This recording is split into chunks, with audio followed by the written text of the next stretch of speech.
Halo, di video ini aku mau ajak kalian pergi ke rumahnya Harimurasang buat bikin mochi tahun baru. Rumahnya tuh ada di Nara, jadi nggak begitu jauh dari Osaka. Kita naik mobil dan nyampe rumahnya Harimurasang nih aku nemuin bunga lili lucu banget di depan rumahnya gitu. Nah, kita masuk ke dalam, ternyata kita bikin mochinya itu pakai mesin dan udah disediain gitu, guys. Nah, ini lagi ngisi air. Jadi airnya itu udah ada takarannya sendiri, sampai batasnya itu ada tulisannya. Dimasukin. Nah, udah gitu. Ini ada beras mochi ya. Beras mochi ini direndam selama 1 malam. Udah dicuci, direndam sama satu semalaman, udah gitu dibuang airnya dan ditiriskan sampai benar-benar airnya hilang.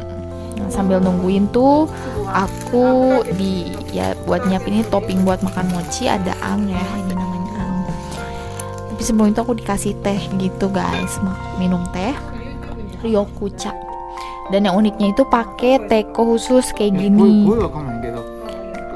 Dimasukin ya si daun ryokuchanya itu ke dalam teko kecil dan air panasnya itu dimasukin ke teko tuh yang warna, bukan teko ya, kayak gayung warna itu. Jadi ada susu tertentu yang mungkin orang Jepang biasa pakai ya untuk tekniknya. Ini kan padahal kalau kita udah aja langsung masukin, tapi menurut Oji-san itu jadi dia cek dulu suhunya baru dimasukin. Nah, ini ryokuchanya udah jadi, enak.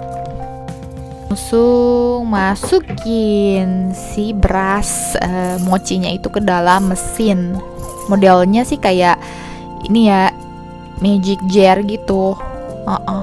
Dimasukin, tutup, terus dicek airnya udah mendidih. Oke, nggak ada masalah. Langsung pencet yang nomor tengah tulisannya musu itu dikukus.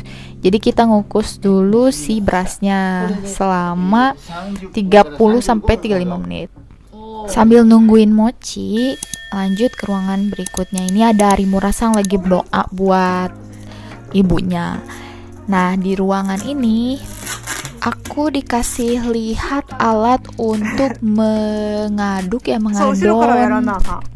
mochi. Jadi kalau yang tradisional tuh pakai tongkat ini dan dipukul dari belakang ke arah depan, dan ini tuh tongkatnya cukup berat. Jadi emang kebayang sih pegelnya buat mukul mochi. Nah, ini adalah mangkuk alat tempat menaruh adonan mochi. Jadi nanti dari adonan mochi itu digituin tuh.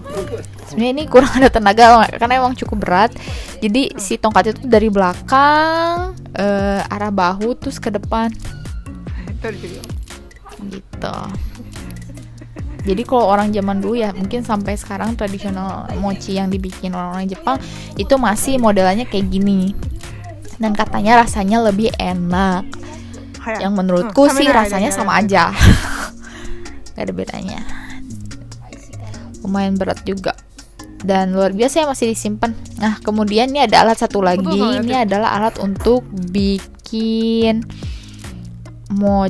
bukan mochi, apa sih, isian kacang merah. Nah, si isian kacang merahnya itu dimasukkan ke dalam lubang dan keluar dari pinggirannya. Ya, memang cukup ribet ya, orang zaman dulu bikin apa-apa tuh perlu waktu. Nah, udah diliatin itu tuh aku diajak lagi masuk ke rumahnya. Ternyata ada takaran khusus buat ngukur si mochi, beras mochinya itu ya. Nah, ini adalah cara ngukur orang Jepang zaman dulu. Jadi ini pakai yang namanya isho. Dia sebut isho. Jadi satu gitu disebutnya isho.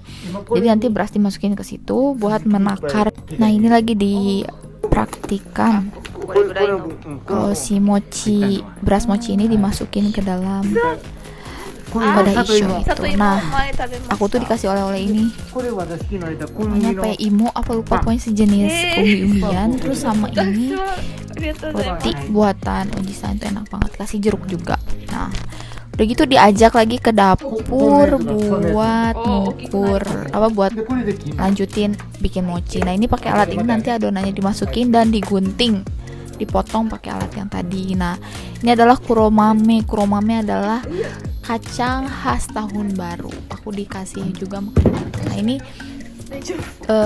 lagi bawa papan buat naruh mochi. Ukurannya besar, bentuknya persegi dan ada yang bulat.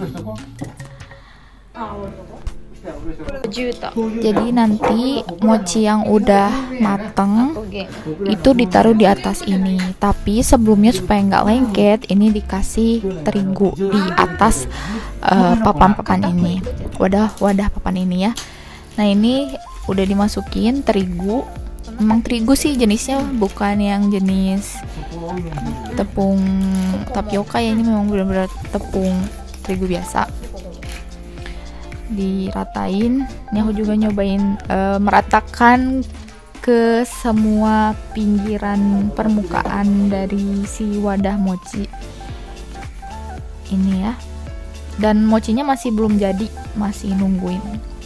Kayaknya sih bentar lagi beres. Tuh diratain.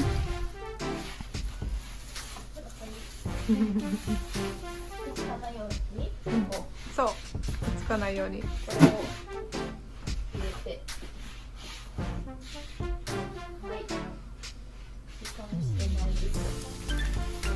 Okay.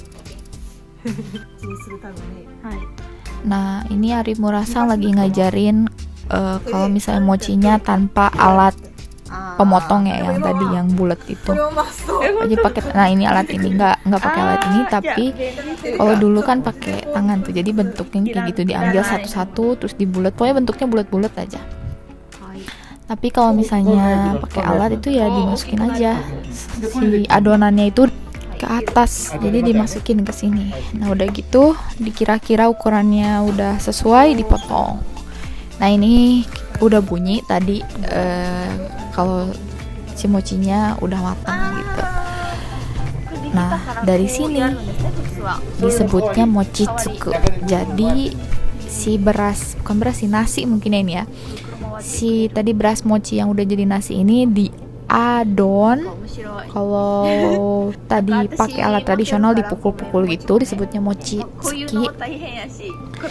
Tapi kalau misalnya pakai alat, kita udah tinggal diam aja sih ngeliatin, dan paling dirata-ratain aja kayak gini. Jadi yang kemana-mana itu dikumpulin ke tengah gitu. Ini aku dikasih beras mochinya. Emang rasanya tuh sedikit kenyal, tapi ya rasa nasi sih. Kayaknya mungkin nasi ketan deh ya. Kalau di Indonesia nasi yang lengket tuh. Terus seperti ini, kayaknya tadi tuh lihat di mesinnya 8 menit deh buat si mochinya itu jadi halus. Nah, ini udah mulai kelihatan. Si mesinnya udah mulai lebih kencang daripada tadi. Kayaknya bagian bawahnya udah halus deh. Nah, sekarang setelah beberapa detik nih udah bentuknya kayak gini, tapi masih belum rata ya, masih bisa kelihatan tuh ada bulir-bulir nasi bentukannya tuh. Nah, ini udah mulai halus karena panas, jadi pakai sarung tangan. Dan ini tuh cepet banget keras, jadi harus langsung panas-panas dimasukin ke dalam ini nih, ke terigu ini biar nggak lengket. Nah, baru dimasukin ke mesin pemotong. Setelah rata terigunya nih kayak gini.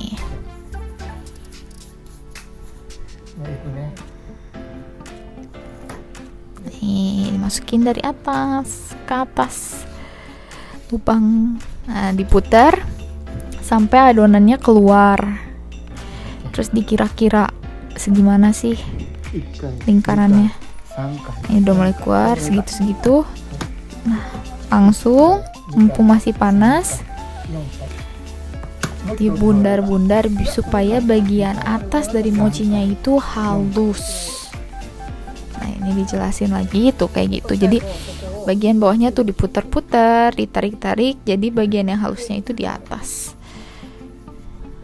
Tuh. kayak gitu. Gemuk kan? 私ので Kayak gitu. Aku juga nyobain ngebulutin sendiri nih pertama kali itu sampai halus bagian bawahnya. Nah, udah jadi. Nah, kayak gini. Halus. Ini udah ternyata buatan apa bikin mochi keempat ya nih. 広がってくるから Yang 次手元だ 4 けど biji lainnya udah jadi. 次手元あまあやってるところ今全身取っちゃったから Oke, nah ini lagi. Ini dalam bentuk dekat si tangannya. Ya, bisa dilihat. Jadi bagian atasnya tuh ditarik ke bawah. Ini benar-benar pengalaman yang berharga banget. Karena mungkin aku nggak bisa ngerasain apa pengalaman ini di tempat lain. Nah, ini adalah topping buat dimakan bareng mochi. Jadi ada kinako, terus ada nori, terus ada ang ya. Nah, ini Arimu rasa makan mochinya pakai nori guys, terus dikasih shoyu kayak sushi gitu deh. Pasti emang enak sih, aku nyobain juga, rasanya emang enak tuh, enak. Kalau aku makannya pakai kacang merah deh, lebih enak.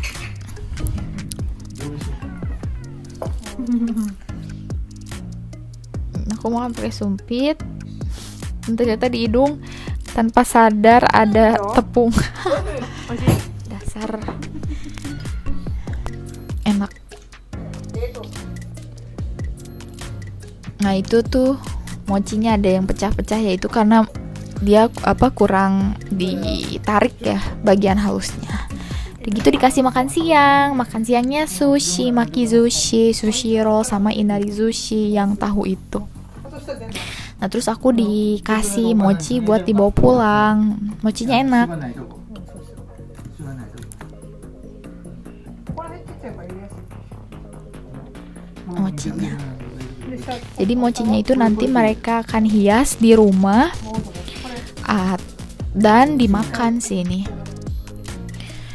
Mochi ini これ何人なんだ3人5人あもう5人になったんだ dapat banyak. 多分ヒルバーガー好きや Berapa biji ini ya? 5, 6 何個今 7, 8 biji mochi.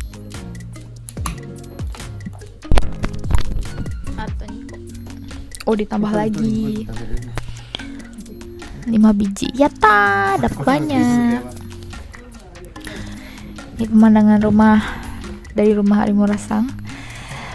Ini deket banget loh dari Osaka, maksudnya masih di tengah kota. Udah gitu aku diajak ke tempat pemakaman umum buat mengunjungi, berziarah ya istilahnya ke ibunda Arimu Rasang atau istrinya dari Oji Sanging.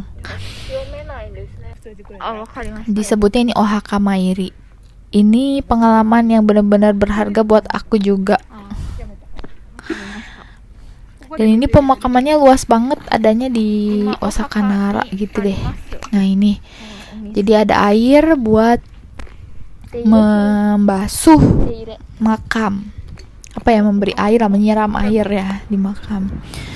Terus kalau di kita kan ngasih bunga ya, sama sih di Jepang juga ngasih bunga, cuman plus ditambah makanan atau minuman kesukaan almarhum. Biasanya yang meninggal itu makanan kesukaannya apa, dikasih lah di apa ya, di kayak itu deh, tempat untuk menaruh barang. Nah, di sini ibunda dari Arimu Rasang itu apa sake ya, dikasih sake tuh di gelasnya. Mungkin kalian bisa lihat tuh di antara yang lain ada yang dikasih botol apa minuman kaleng dan lain-lain kan. Ini aku dikasih kesempatan buat naruh dupa. Bener-bener ini pertama kali ya. Rasanya agak canggung juga sih. Ini namanya dupa, dalam bahasa Jepang itu disebut osenko. Nah, jadi si osenko ini ditaruh di atas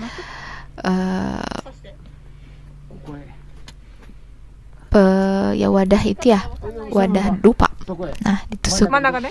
Ya aku benar-benar canggung. で、後でお祈りはして。 Udah gini harus gimana? ほんでお父さん。 Bingung.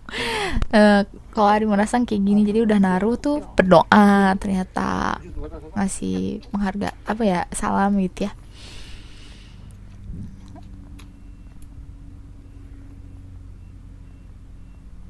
Gitu ternyata. Kalau ini pemakamannya ala Buddha, dan setelah itu Ojisang bacain doa dari kitab ya kayaknya ya. Kitab namanya Hanya Shingyo. Nah, ini yang suka dibaca orang Jepang penganut agama Buddha ya. Setelah beres baca doa, udah deh pulang. Dan bisa dilihat ya, ini pemakamannya luas banget. Ditambah kelihatannya si nisan-nisan ini tuh mahal ya harganya ya. Kelihatan deh. Kebayang sih. Oke, sekian video aku kali ini. Semoga bisa nambah wawasan ya. Oke, bye.